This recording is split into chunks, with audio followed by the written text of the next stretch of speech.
Get off my plane! The words cracked through the cabin like a whip.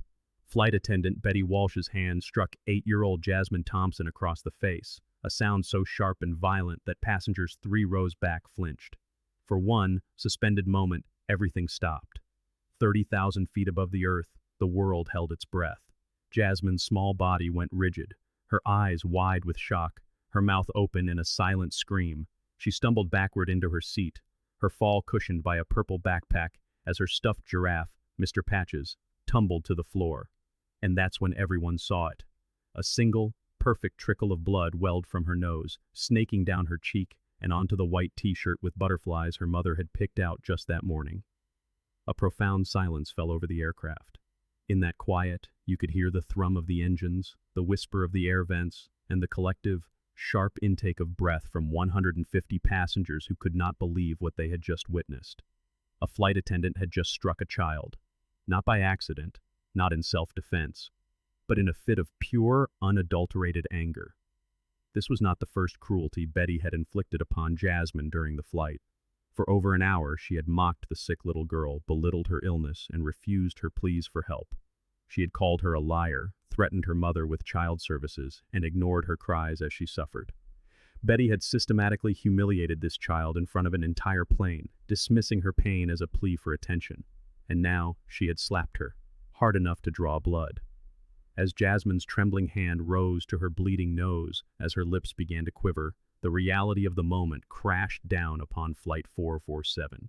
But no one on that plane knew that this single, brutal act would change everything. No one knew that the terrified little girl in seat 14C was not just any child. And no one knew that her mother was coming. And when she arrived, Betty Walsh would wish she had never set foot on this airplane. But let's pause. Before we get to the moment Betty realizes the magnitude of her mistake, we need to understand how we got here. How a routine flight from Boston to Chicago devolved into a crime that would soon ignite a national firestorm over discrimination, invisible illness, and the duty to protect our children. Let me take you back to where the nightmare began. Back to a brave little girl with beaded braids and a stuffed giraffe who walked onto Flight 447, hoping for nothing more than to safely reach her mother's arms. To see how this story ends, make sure you subscribe and turn on notifications so you don't miss what happens next. This is a story that demands to be heard. And I have to ask, have you ever been mistreated on a flight? Share your experience in the comments because these conversations are vital. If you stand against injustice, type justice and let us know where you're watching from. You'll receive a heartfelt reply from our team. Now let's return to the beginning. 2 hours earlier, Boston's Logan International Airport hummed with the controlled chaos of a Thursday afternoon.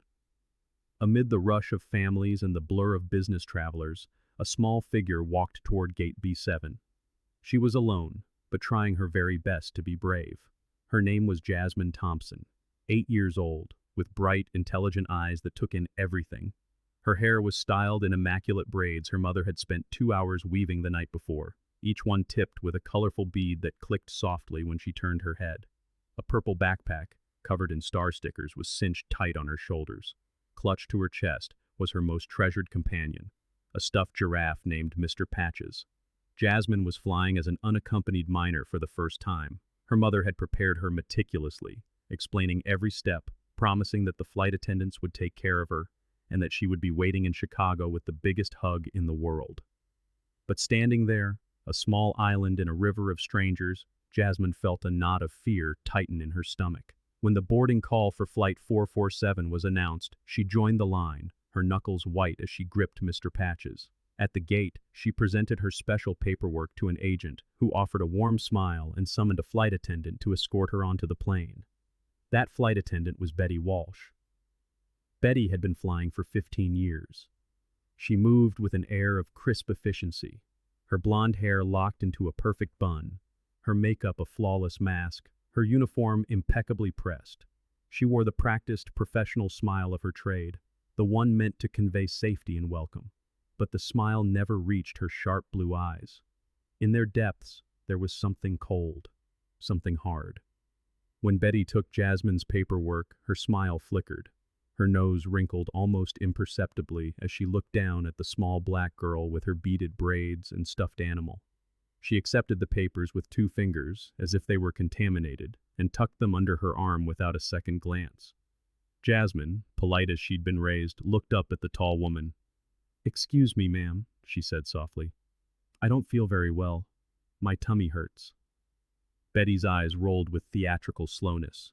She let out a long, weary sigh, muttering just loud enough for the passengers behind them to hear, "Honestly, some people shouldn't be allowed to have children." A few nearby travelers shifted uncomfortably but said nothing. Betty's hand clamped onto Jasmine's arm, not gently, and steered her down the jet bridge. Jasmine settled into her window seat, 14C, tucking Mr. Patches beside her and trying to make herself as small as possible. She already felt like she had done something wrong, though she couldn't imagine what.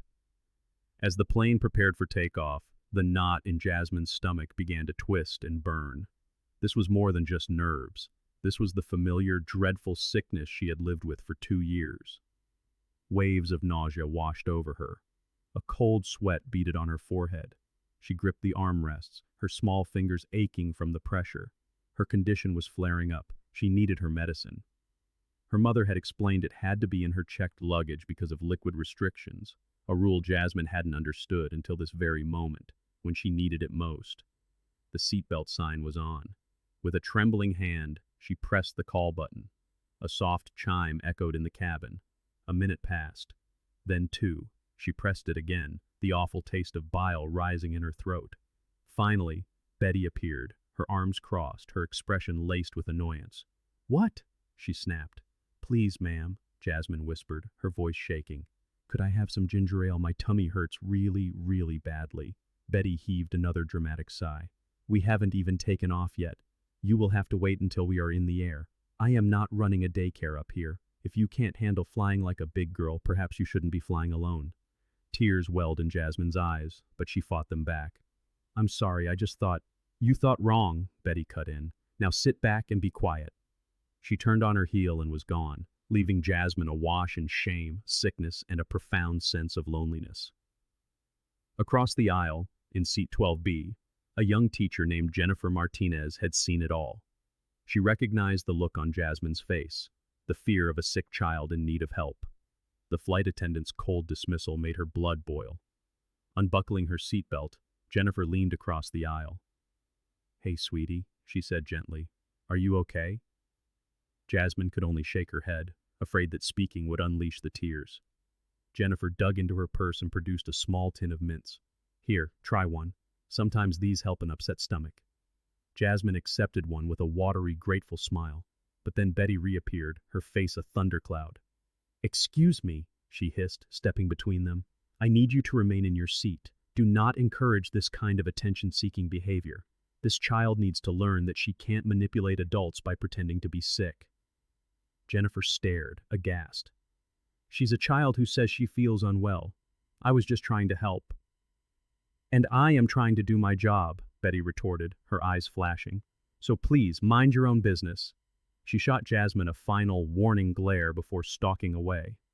Jennifer sank back into her seat, seething. And Jasmine, clutching Mr. Patches and sucking on the mint, whispered to the window, "I miss my mommy." A tear escaped and traced a path down her cheek. She tried so hard to be brave, just as her mother had asked, but she was terrified. The flight had barely begun, and things were already getting so much worse.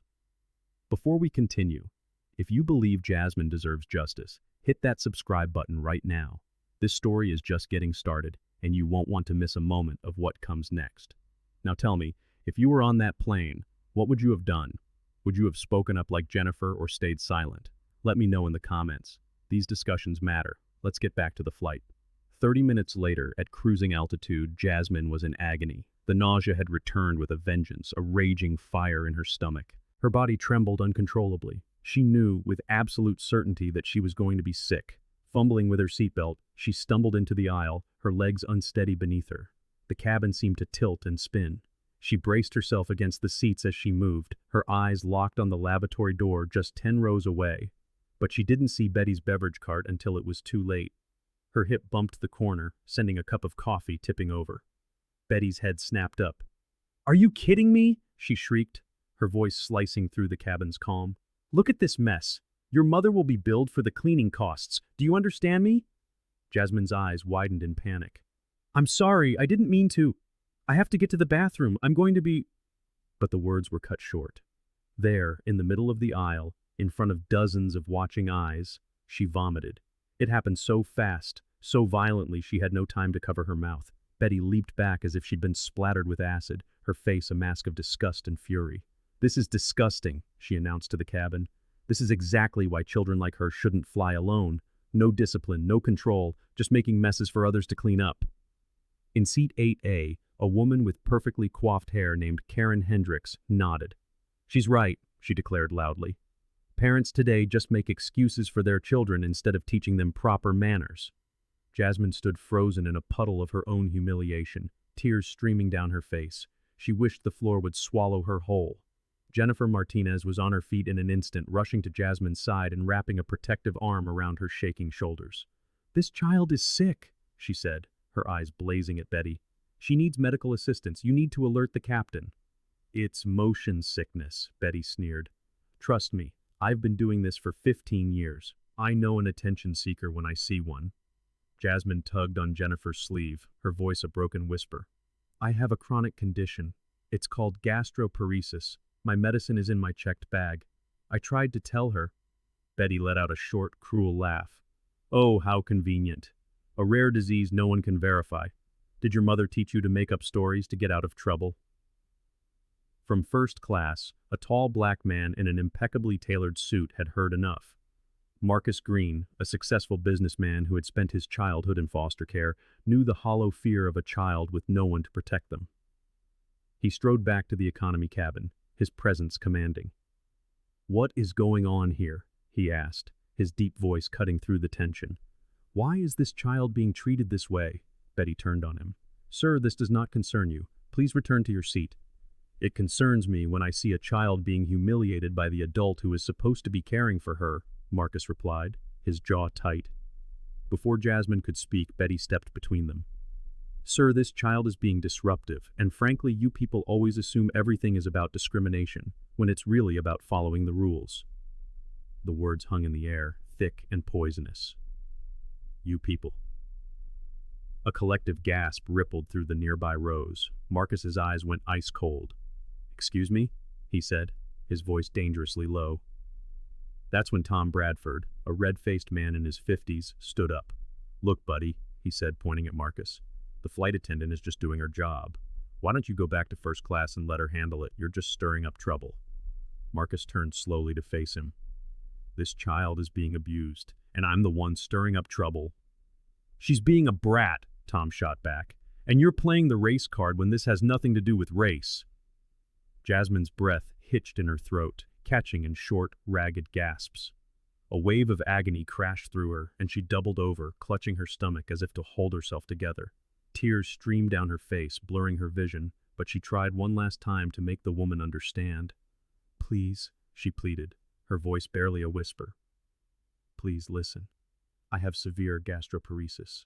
My stomach, it doesn't work right. I need my anti-nausea medicine or I could end up in the hospital. My mommy has all my papers. I'm not lying. I'm really, really sick." The flight attendant, Betty, met her plea with a dismissive roll of the eyes. She jabbed a finger in Jasmine's direction. "Those are just excuses your mother coached you to memorize. I'm done with this farce. Sit down, be quiet, and stop disrupting this flight. If you don't, I will have security waiting for you at the gate, and I will personally call child services to report your mother for medical neglect. Do you understand me?" The words hit Jasmine like a physical blow. Child services? They would take her from her mommy? A fresh wave of tears, born of a terror far worse than the pain, poured down her cheeks. She nodded numbly and stumbled back to her seat, her clothes still soiled, her body racked with pain, and her mind now consumed by the horrifying thought that she had gotten her mother into terrible trouble. Across the aisle, a woman named Jennifer watched, her hands trembling with a rage she could barely contain. She quietly raised her phone, the screen capturing the raw, unfiltered scene. Jasmine, small and broken, crying silently. Betty, a rigid silhouette of authority, arms crossed in annoyance. the foul mess on the carpet that no one had moved to clean. This was more than a misbehaving child. It was an abuse of power, and Jennifer knew, with chilling certainty, that it had to be documented. Jasmine's small body began to convulse again with dry, racking heaves. There was nothing left in her stomach, but the spasms wouldn't stop. She rocked back and forth, clutching her teddy bear, Mr. Patches, in one hand and her tormented stomach with the other, whimpering softly. As Betty walked past, she leaned in and said, loud enough for others to hear, "Stop being so dramatic. You're disturbing the other passengers." "I have an extremely important meeting in Chicago," a sharp voice cut in from a few rows ahead. It was Karen, the woman who had complained earlier. "This child's theatrics are unacceptable. Flight attendant, I demand you handle this more firmly." Several passengers nodded in agreement, muttering about discipline and entitled children. Others, like Jennifer and a man in first class named Marcus, watched in silent horror. The cabin was a fractured space of judgment and pity, of irritation and alarm. Some saw a spoiled brat throwing a tantrum. Others saw a sick little girl being slowly tortured. Far ahead in the cockpit, the captain remained blissfully unaware that one of his crew was systematically abusing a child under his command. Jasmine pressed her face to the cold window, the vibrations of the engines a distant hum beneath her overwhelming misery. "Mommy, please help me," she whispered to her reflection. She had never felt so alone. 20 minutes crawled by, each second a new eternity for Jasmine. Her condition had spiraled from distressing to critical. Her skin had taken on a grayish pallor, her lips nearly white. Each breath was a desperate, shallow gasp, a frantic battle for air that her small chest seemed to be losing. Sweat soaked her butterfly t-shirt, and her knuckles were white where she clutched her stomach. This was worse than any flare-up she had ever experienced, and for the first time, her mother wasn't there to make it stop. Panic, cold and sharp, began to slice through the fog of pain. She couldn't breathe. She needed help. Now. Summoning a final, desperate reserve of strength, she unbuckled her belt and pushed herself to her feet. Maybe she could reach the captain, make someone, anyone, understand. But the moment she stood, the world tilted violently. Her legs, devoid of strength, buckled beneath her. She pitched forward into the aisle, her small arms flailing for purchase, for anything to stop the fall. Her hands, guided by pure instinct, closed around the fabric of the flight attendant's trousers as Betty walked past. In that instant, Betty's frustration, stoked by the supportive glares of passengers like Karen, boiled over. This child had ignored her, made a mess, and now had the audacity to grab her. Her self-control snapped. Her hand came up and then down hard across Jasmine's face. The sound, a sharp, sickening crack, ripped through the cabin's murmur, silencing everything like a gunshot. For a stunned, frozen second, the world held its breath. Jasmine's head had been snapped to the side by the force of the blow. A collective gasp swept through the plane as she crumpled back into her seat. In the horrifying silence that followed, everyone saw it. The slow trickle of blood from her nose, the angry red handprint blooming on her pale cheek, and the look of pure, uncomprehending terror in her eyes. Then, all hell broke loose. "Oh my God!" Jennifer screamed, leaping from her seat. "You just hit a child! You assaulted an 8-year-old!" She rushed to Jasmine, gathering the trembling girl into a protective embrace. Marcus came striding back from first class, his face a mask of cold fury. "Are you out of your mind? She struck that child. This is assault, child abuse." But Karen was on her feet too, her voice sharp and defensive. "The child grabbed her. She attacked the flight attendant. Betty was defending herself." "Attacked?" Marcus's voice rose to a roar. "She's an 8-year-old girl who is sick. She was falling. That's a child in distress, not an attacker." Realizing dozens of eyes were on her, Betty doubled down, her voice shaking but defiant. "That child grabbed me aggressively. I was defending myself from a physical assault. I have every right to protect myself." "You're lying," Jennifer shouted, holding Jasmine, who was now sobbing uncontrollably. "She was weak and falling. I saw everything and I have it on my phone." The chaos was cut short when the cockpit door swung open. Captain Robert Chen emerged, a man whose calm authority seemed to suck the very air out of the frantic cabin. His gaze, sharp and serious, swept over the scene, the shouting passengers, his flustered flight attendant, and the small bleeding child at the center of it all. "What is happening on my aircraft?" he demanded, his voice low but carrying an unmistakable weight that silenced the uproar. Everyone spoke at once. Betty rushed forward. "Captain, I am so sorry. An unaccompanied minor became aggressive and physically attacked me. I was forced to defend myself." "That's a lie," Jennifer countered, stepping forward with Jasmine still in her arms. "She hit this child. Look at her face. This little girl is severely ill, and this woman has been abusing her for the entire flight." Marcus added his voice, firm and steady. "Captain, my name is Marcus Green. I witnessed the flight attendant strike this child. We need to land this plane immediately and get her medical attention." Captain Chen's expression hardened. He knelt gently beside Jasmine. "Sweetheart, what's your name?" Jasmine Thompson," she choked out between sobs. "My mommy is Victoria Thompson. Please call my mommy. I want my mommy." At the name, Betty's face paled for a second before she scoffed. "Captain, I've been flying for 15 years. Entitled families always drop names when they're in trouble." But the captain wasn't listening. He saw Jasmine's labored breathing, the blood, the livid mark on her cheek. His training screamed medical emergency. His gut screamed that something was profoundly wrong.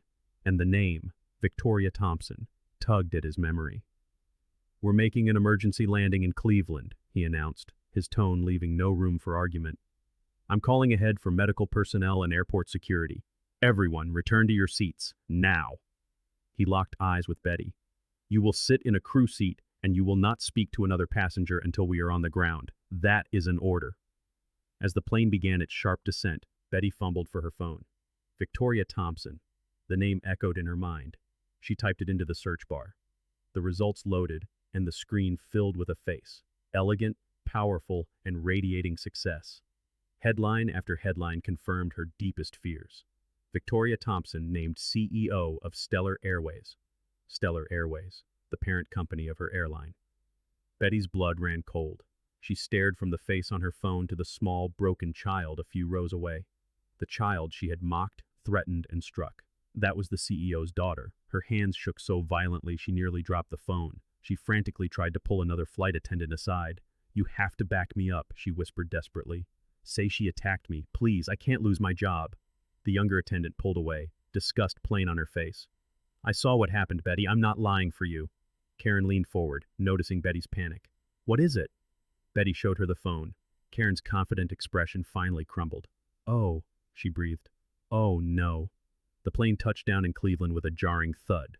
Through the windows, a gallery of flashing red and blue lights painted the tarmac. Ambulances, police cars, all waiting. The moment the plane stopped, the door opened and paramedics rushed on board, heading straight for Jasmine.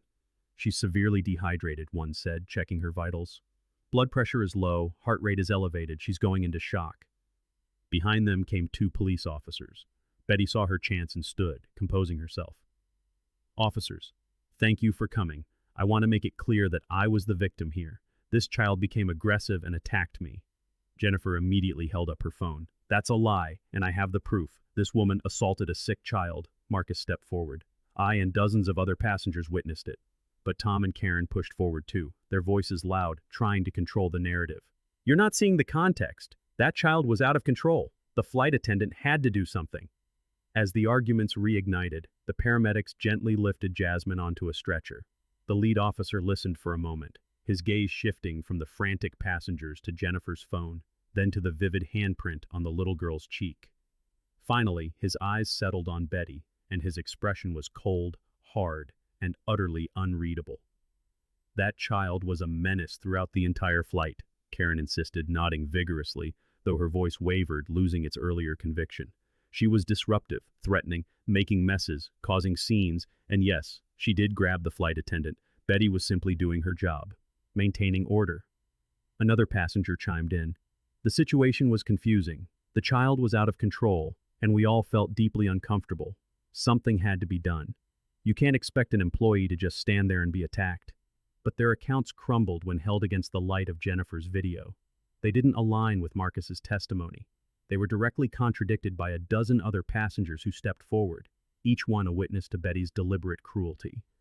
The police officers exchanged a glance, their expressions hardening with skepticism as they looked back at Betty. Just then a gate agent burst onto the plane, his face pale and his breath coming in ragged gasps. He had clearly been running. He rushed straight to Captain Chen, whispering frantically into his ear. Whatever he said made the captain's eyes widen in alarm. The agent's words, though hushed, carried just far enough for those nearby to hear. Victoria Thompson herself just landed at Cleveland Airport on the company's private executive jet. She's on her way here, right now, with legal counsel and corporate security. Betty heard it. The blood drained from her face, leaving it a ghostly white. Her confident posture collapsed, as if her spine had dissolved. She looked at the other flight attendants, her eyes wild with desperation. "Please," she begged, her voice cracking. "Please, you have to back me up. Tell them the child attacked me. Tell them I was defending myself. I'll give you anything. Money. I'll take all your holiday shifts. I'll cover for you forever. Please, I have a family. I have kids. I can't lose my job. Please." Sarah, the younger flight attendant, took a deliberate step away from Betty, as if her desperation were contagious.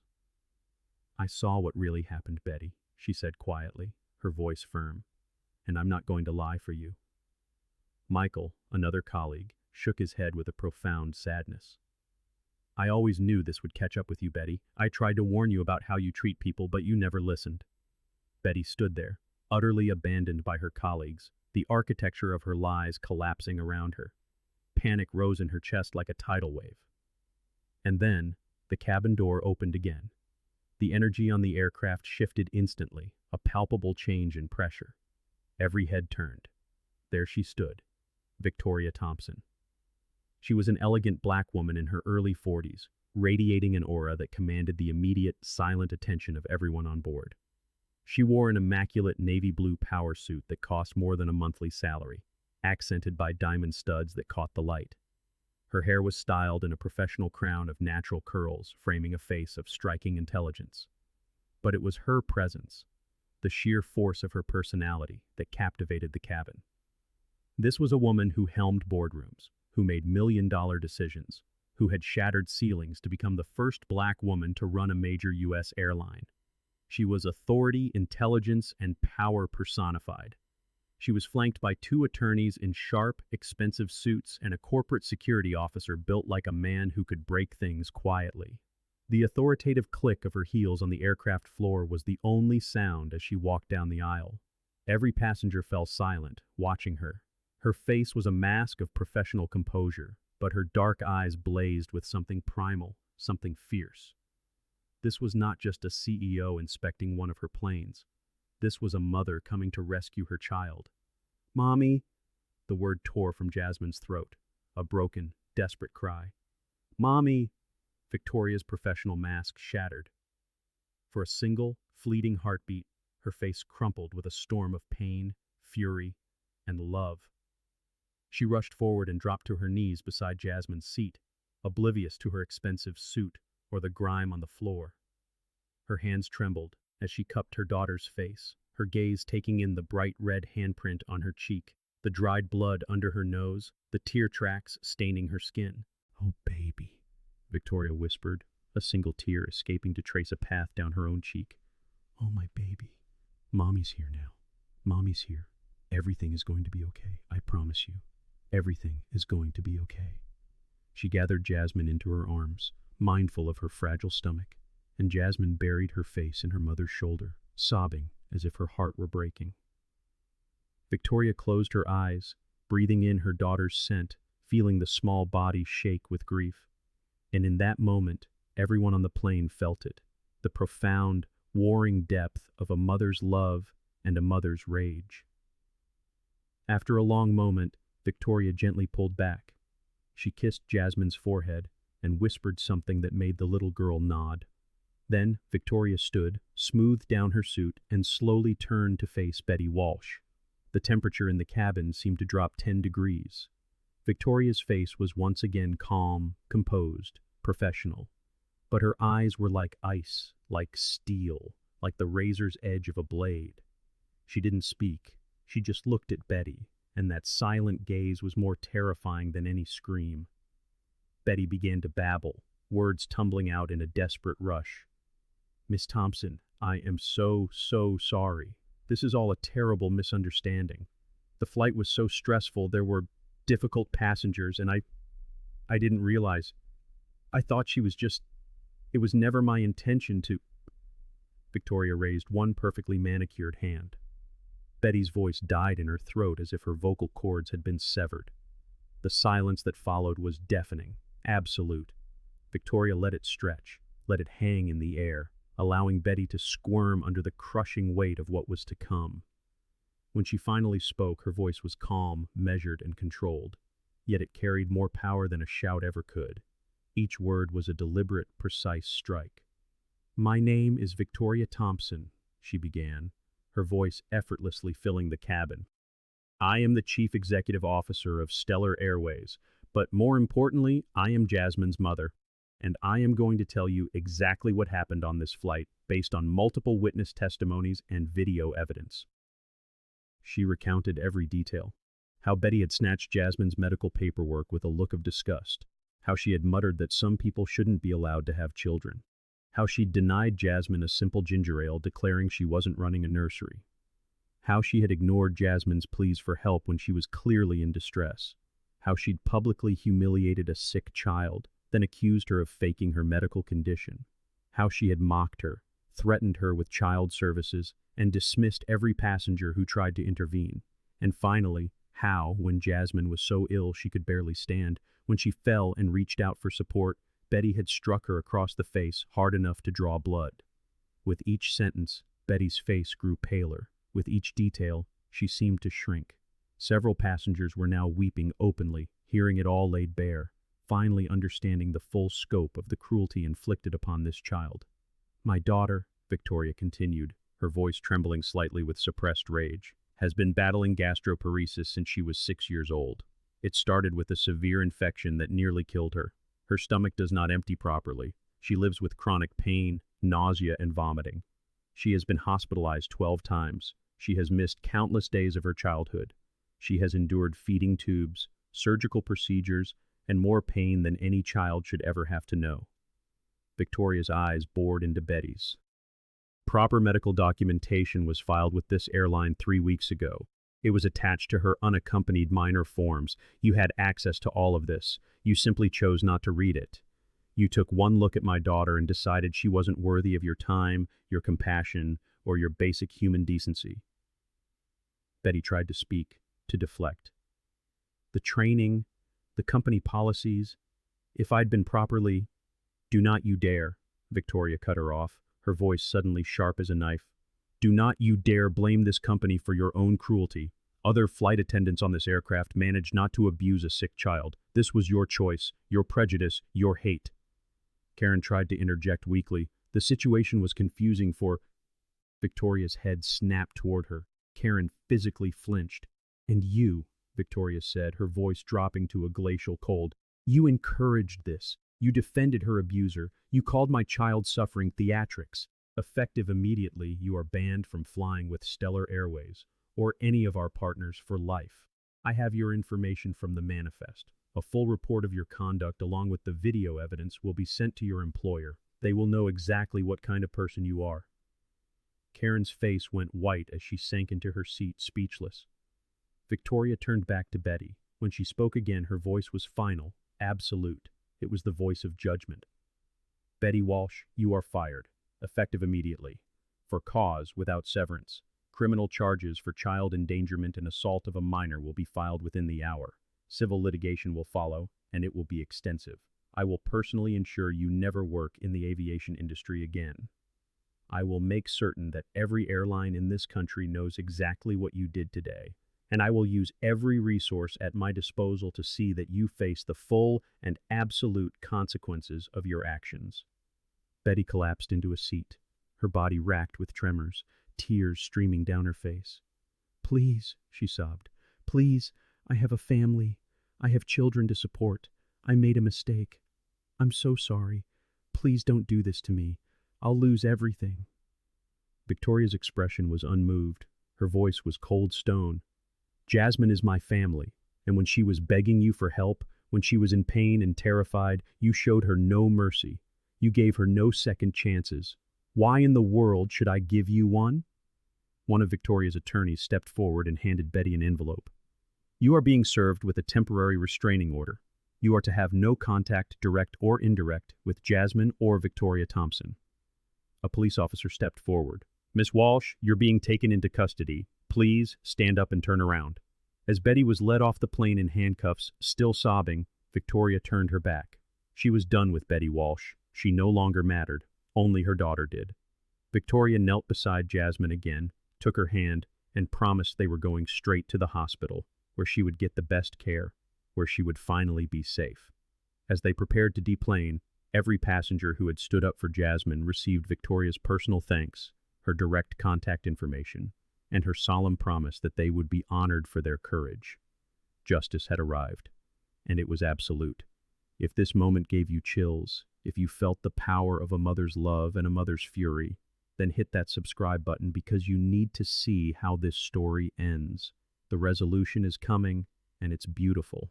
And let me ask you, do you think Victoria's response was appropriate? Was it too harsh or not harsh enough?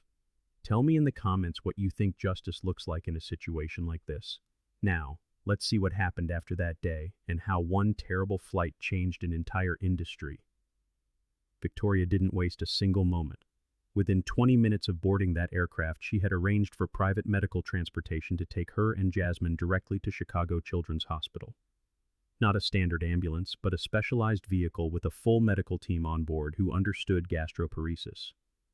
Jasmine's regular gastroenterology team was already alerted and waiting. But before they left the airport, Victoria did something that revealed the true depth of her character. She personally sought out every single passenger who had defended her daughter. Jennifer Martinez, who had recorded the abuse. Marcus Green, who had confronted Betty. Every witness who had spoken the truth. She shook their hands, looked them in the eye, and thanked them with genuine emotion. "You protected my daughter when I couldn't," she told each of them. "You gave her dignity when it was being stripped away. I will never forget what you did." She took their contact information, promising lifetime flight vouchers, formal letters of gratitude, and full compensation for their travel. When Marcus revealed he was the VP of operations for a rival airline, Victoria laughed through her tears and embraced him. "Then you had every reason not to get involved," she said. "The fact that you did tells me everything I need to know about your character." Marcus glanced at Jasmine, who managed a small, tired smile. "Any of us would want someone to protect our children," he said. "She deserved better." Jennifer shared her own story through tears. "I teach special education," she explained. "I see children face discrimination for invisible disabilities all the time. When I saw Jasmine, I saw one of my own students. I couldn't stay silent." Right there at the gate, with news cameras already gathered, Victoria held an impromptu press conference. She stood tall, her daughter resting against her, and spoke with a clarity that silenced the crowd. "What happened to my daughter today must never happen again," she declared, her voice ringing with authority. "We need mandatory disability awareness training. We need zero tolerance for discrimination in aviation. We need to protect our children, especially those with invisible illnesses traveling alone." She announced on the spot that Stellar Airways would implement comprehensive new training, completely revamp their unaccompanied minor protocols with input from medical specialists, and establish a passenger advocacy board led by disability rights experts. Jennifer's video went viral. By morning, it had millions of views. Once people saw the truth, others found their courage. Dozens of former passengers came forward with complaints against Betty Walsh, revealing a 15-year pattern of discriminatory behavior toward passengers of color, people with disabilities, anyone she deemed beneath her. The complaints had been filed away for years. Until now. Betty was charged with assault of a minor, child endangerment, and civil rights violations. She lost her aviation certifications forever. She faced a massive civil suit not just from Victoria, but from other victims inspired by Jasmine's story. A woman who believed she was untouchable lost everything. The FAA launched a full investigation.